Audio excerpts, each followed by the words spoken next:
Бүгінгі өтетін әріпіміз қандай әріп? Ч әріпі. 89-шы сабақ.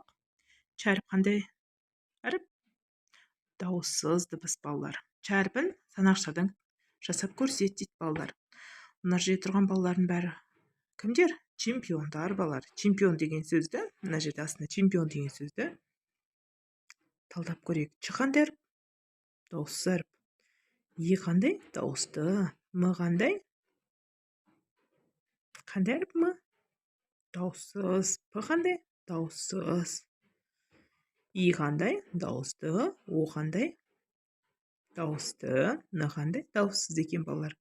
Ч әріпі сонымен дауыссыз әріп болды. Чек.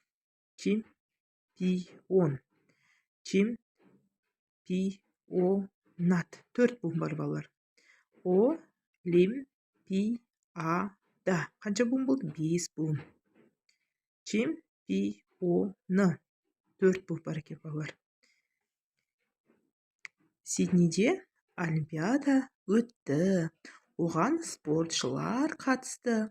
Олимпиадада боксшы Бекзат Сатырханов жеңіске жетті.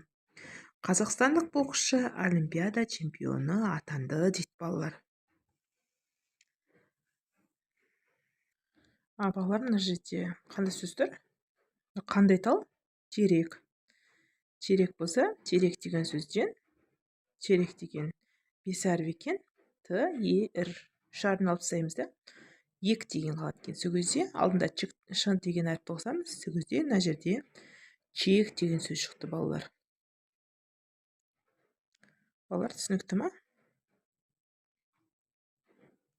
Мына жерде ш тұр. Осы айтың сурет тұрған келе ме екен мына жерде бос орынға? Чек деген сөз келеді екен, иә балалар? Чек деген сөз болды.